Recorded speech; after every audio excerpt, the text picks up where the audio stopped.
l'intelligence artificielle, elle va parler d'intelligence artificielle, tu parles de ça, justement, on parle de ça, là. L'intelligence artificielle, t'as peu, c'est celle-là, OK. Pour gérer l'identité numérique, hein, on va-tu s'en servir? Elle va poser la question, qu'est-ce qu'on fait avec l'intelligence artificielle? On intègre tout ça là-dedans?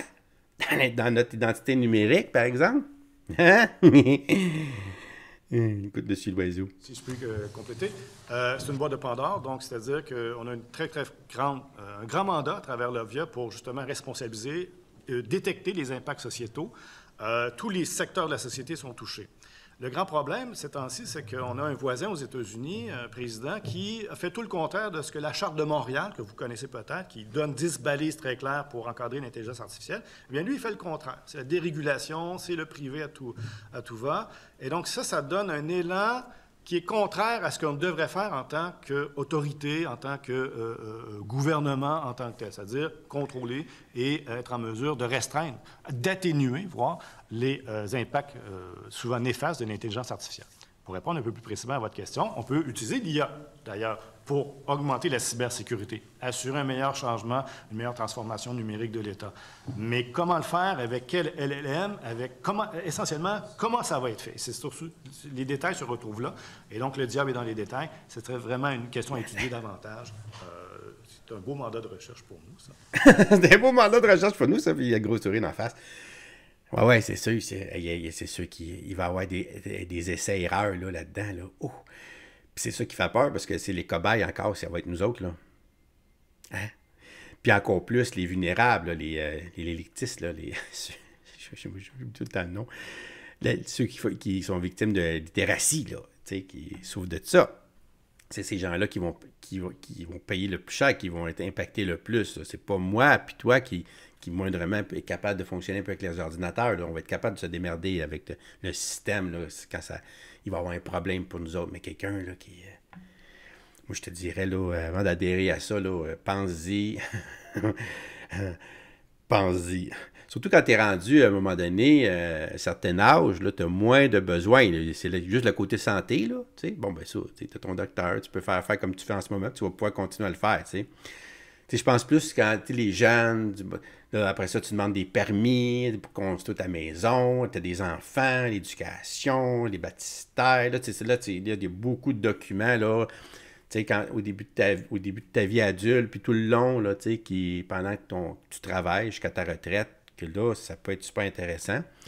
Mais pour après ça, les personnes plus âgées, je ne sais pas à quel point je leur conseillerais d'adhérer à ça.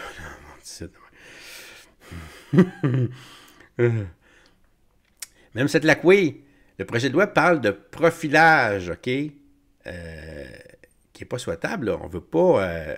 parce que là, il pourrait y avoir du profilage, là. Solide, là. T'imagines-tu? Parce qu'une base de données, l'avantage d'une base de données, ça a l'air, tu dis, OK, c'est juste des informations. Ouais, mais après ça, avec l'intelligence artificielle, avec les ordinateurs, c'est fou ce que tu peux faire avec une base de données. Comment est-ce que tu peux questionner une base de données, puis il va te sortir, là, les données, là, avec les noms, puis tout, là. T'sais? Fait que tu pourrais faire du profilage. T'sais, bon, OK, qui c'est qui a le cancer? Combien de personnes qui ont le cancer? Tard, je peux voir la liste. Frou. Envoyer ça à les assurances, tu sais. Genre, là, tu sais, aïe, aïe. Puis là, toi, après ça, tu n'es plus assurable, par exemple, parce qu'on sait tout, là, que toi, tu vas mourir, là. C'est un exemple parmi, là, tant d'autres que je peux même pas imaginer, tu sais. Fait comment qu'on fait pour se protéger de ça? Éviter qu'on en arrive là, à pouvoir ouvrir des situations qui pourraient mener à du profilage. On comprend que c'est pas souhaitable, mais qu'est-ce qu'on devrait prévoir de plus spécifique à cet égard-là? Oui, le projet de loi parle déjà du profilage, oui. Donc c'est interdit selon à la lumière du projet de loi.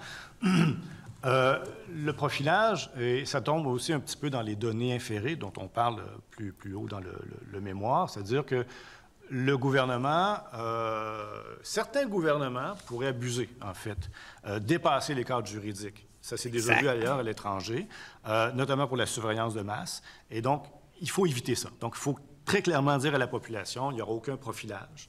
associées à la tenue du registre d'identité numérique ou à l'identité numérique nationale du Québec, que les données inférées, donc les croisements entre les différentes banques de données, ne vont pas créer de nouvelles données qui vont peut être utilisées par le gouvernement. Nouvelles données créées qui ne sont pas prévues dans le projet de loi, dans la future loi. Donc, il faut faire aussi attention à ces éléments-là.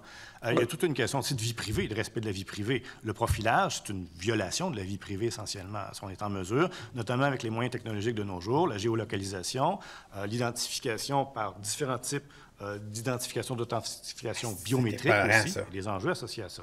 Donc, le mémoire en parle, mais je vais laisser mon collègue Sébastien Gams répondre davantage, et mieux que moi probablement, à cette question-là, demain, lors de la même commission. Ça, c'est sûr. Écoute, as-tu ce qu'il nous dit? Ça, c'était peurant. Bien plus peur que de se faire hacker son identité numérique, là. Ça le dit, là. Parce que tu vas avoir l'aide, là, du gouvernement. Mais si c'est le gouvernement qui t'attaque, là, t'es dans la marde. Là, t'es fait à l'os, tu sais. Fait qu'il faudrait pas qu'il y ait de profilage, là. Pas en tout, là. Moi, c'est ça qui me fait le plus peur. Honnêtement, là, quand on dit profilage, on pense tout à profilage racial, là. On parle pas de ça, là. C'est pas ça, là. J'ai des frissons, j'essaie d'y penser.